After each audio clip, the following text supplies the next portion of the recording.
கடந்த சில மாதங்களாக ஆந்திராவில் வந்து திருவண்ணாமலைக்கு வரக்கூடிய மக்களுடைய எண்ணிக்கை அதிகரித்ததுனால மூச்சுவிட கூட திருவண்ணாமலை திணறி கொண்டு இருக்கிறது அப்படின்னு நிறைய பேர் சொல்கிறாங்க. ஆந்திராவிலேருந்து வரக்கூடிய நிறைய மக்கள் வந்து நிறைய பேர் கூட்டாக சேர்ந்து இங்கே இருக்கக்கூடிய சொத்துக்கள்லாம் வாங்கி போடுறதாகவும், அதனால திருவண்ணாமலையில் வந்து விலைவாசிகளுடைய உயர்வு அதிகரிச்சிருக்கிறதாகவும், அதனால இங்கே இருக்கக்கூடிய மக்களுடைய வாழ்வாதாரம் பெரிய அளவில் பாதிக்கப்பட்டிருக்கு அப்படின்லாம் சொல்லியிருக்காங்க.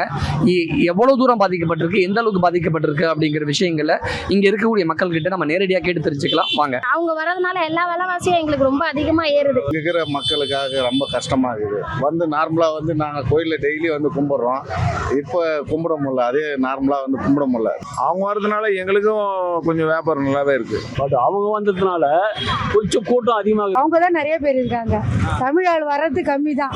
ஏன்னா லோக்கலில் உள்ளவங்க வர்றது கஷ்டம், வெளியே வர்றதும் கஷ்டமாக இருக்குது. ஏன்னா அவ்வளோ கஷ்டமாக இருக்குது. அவங்களாம் வந்து இங்கே சேர்றதுனால என்ன ஆகுதுன்னா வீடு வாடகை எல்லாமே அதிகமாகுது. எல்லாமே இதுவாக தான் ஆகுது. கஷ்டம் தான். ஆனால் இது பண்ணுறது ரொம்ப ரஷ்ஷு. 9:30 உள்ளே வந்தோம். நாங்கள் 3:30 தான் சாமி பார்த்தோம். ரொம்ப கஷ்டமாக போயிடுச்சு. வர்றது சாமி கும்பிட தவறு சொல்லலாம், ஆனால் நமக்கு முக்கியத்துவம் கொடுக்கல. அவங்களுக்காகவே மாற்றுற மாதிரி ஒரு விஷயம் மாறிட்டு இருக்கு. ஆந்திரா மக்கள் வரதை பற்றி பலவிதமான கருத்து இருக்குது. ஆனால் நாங்கள் வந்து அண்ணாமலையாரோட பக்தர்களாக அவங்கள வந்து வரவேற்கிறோம்.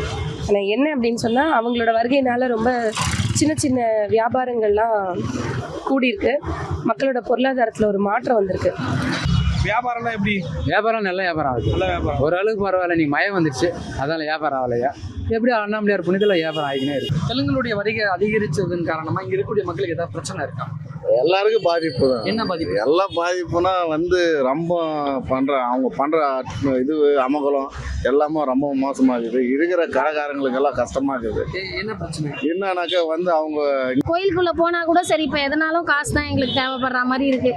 உள்ளே போகிறதுக்கு டிக்கெட்னா நாங்கள் நார்மல் தரிசனத்தில் போனாலும் க்யூவில் போனாலும் ரெண்டுமே ஒன்றா தான் விடுறாங்க. இந்த க்யூவும் லேட் ஆகுது, அந்த க்யூவும் லேட் ஆகுது.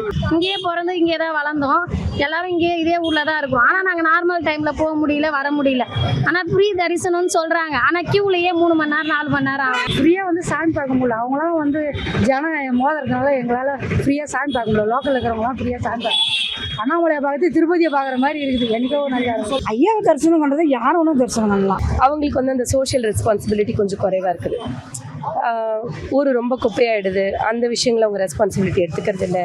அப்புறம் கோவில்களுக்கு வரும்போது அந்த காத்திருந்து தரிசனம் பண்ணணும் அப்படிங்கிற விஷயங்கள் வந்து சாதாரணமாக நம்ம மக்கள்கிட்ட அது குறைஞ்சி வருது. அந்த நிதானம் இல்லை.